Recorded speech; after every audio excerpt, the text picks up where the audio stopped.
The Courtroom of Faith, The Trial of Goodness. Part 2, by Kateb Nuri Alam Shuna. I stood there. No podium to lean on. No teleprompter, no choir humming behind me to usher in my truth. Just me, Kateb Nuri Alam Shuna, standing in a courtroom built by the storms I survived, and the silence that tried to bury me.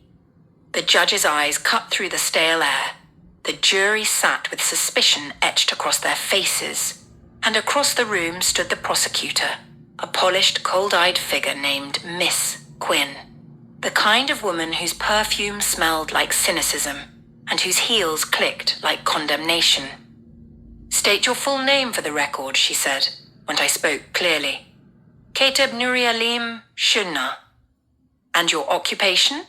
A soul in motion. A believer in the impossible. A walker of hard roads." She sighed.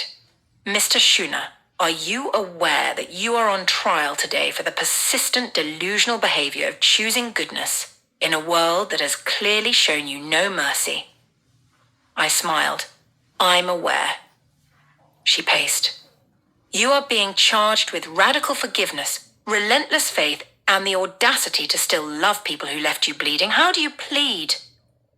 "Guilty with joy." Laughter in the gallery. "Order in the court," the judge shouted. She continued, now more annoyed.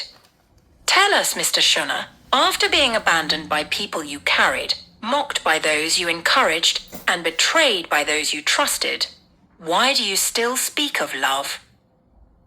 "Because I learned that who I am can't be dictated by what was done to me." The courtroom stirred. "So let me get this straight," she said, eyebrows arched. "You were loyal to those who were disloyal, you loved people who were unavailable, and you prayed for people who cursed you, and you still believe you made the right choice." "Every time," I said. "Because how I respond is about my character, not their capacity." The judge leaned back, watching. "Even when you were left alone, broke, crying into the night, no answer coming, you still prayed?" "Yes." "Why?" "Because I wasn't praying for rescue. I was praying for revelation, and I got it." She sneered. "This is insanity." I leaned in. "No, this is freedom." Silence.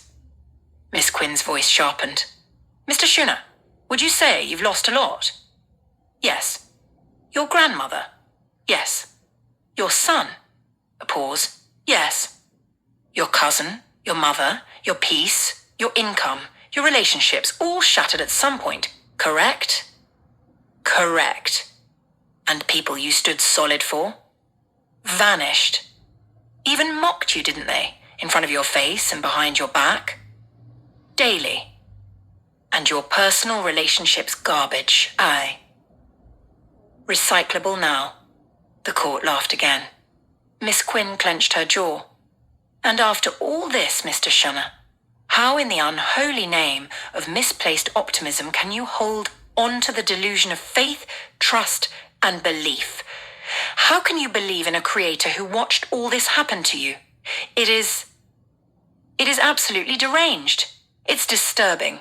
And frankly, I ask the court to have you mentally evaluated." Gasps. The judge raised an eyebrow. I smiled. "I don't need your evaluation. God already assessed me and found me worthy." The judge muttered. "Well, damn," Miss Quinn snapped.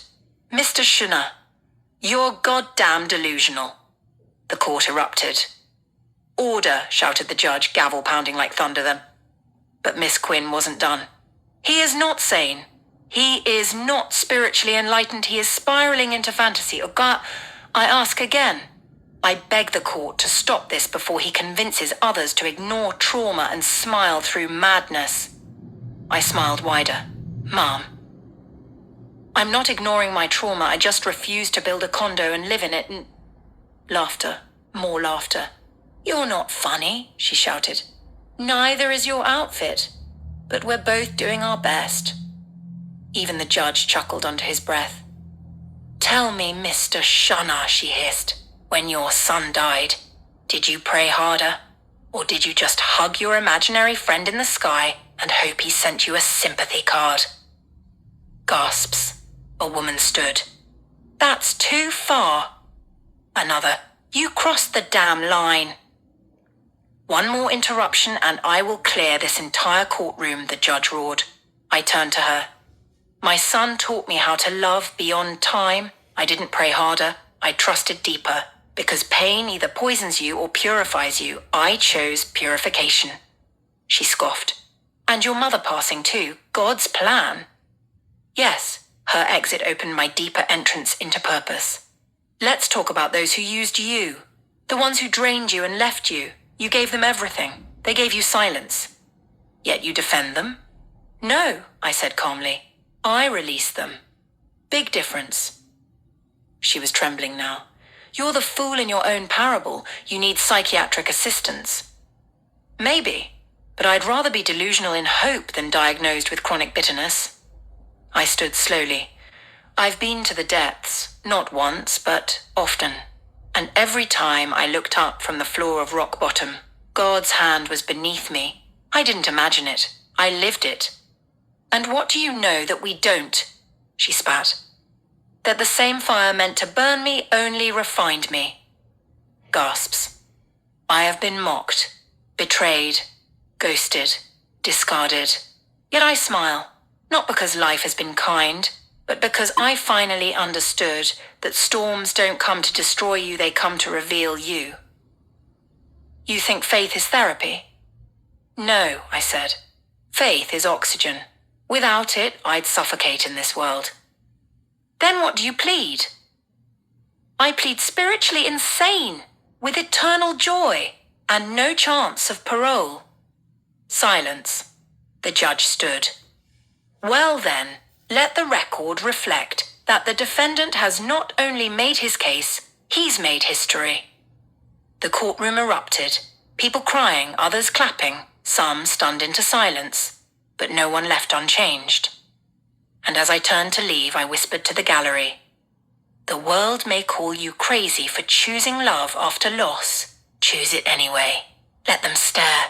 Let them talk. Just make sure when they do, they spell your healing right.